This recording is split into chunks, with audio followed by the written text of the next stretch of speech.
Znači, tanjur, ti si njemu uzeo tanjur. Vidiš ga, on se penje tu. Evo, faza.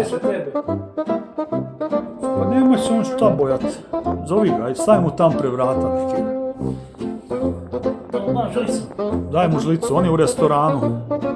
Znači, uzeo si tanjur, znači, jede to, što fala, bolje nego da jede nego pivo. Znači, ti si bio konobar, kako se zove? Nadkonobar. I fizioterapeut, ima se. Da, i reci mi zašto životinje, kako to? Zašto bi životinje? Šta se to vezano za životinje, šta se radi?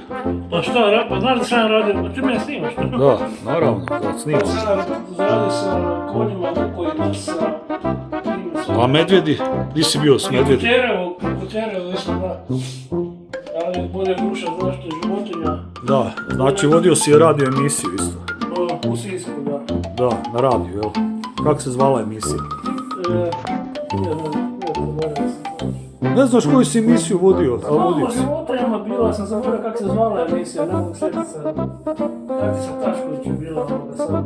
Da, znači, toliki PTSP imaš da ne možeš zapamtiti emisiju. Ja isto zaboravim nekada. Ne mogu zapamtiti kako se zove nekada. Dobro, evo, tako ti to. Pitaj mi dalje. Da te pitam, pa evo ovo snimamo za podcast o životinjama. Nisu kućni ljubimci, ali eto. Oni dolaze po mene svaki dan, Viš, ovo mi je interesantno. Onda ćemo, znači, u prirodi. Tu imaš ovih zmija, to ćemo isto povatiti. Mislim sa kamerom da snimimo. Vidiš kak je to. On jede na kućnom pragu i to iz tanjura, pazi, mačke jedu iz tanjura, to je, baš mi je drago što vidim. Črnomerca. Opet će pobići.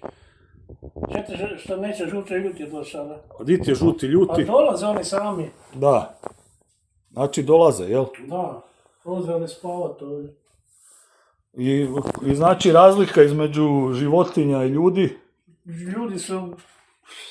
Ne svi. Ne svi, ali... Koji su zločesti? Gamat. Da. Gabriela i njen muž. Da.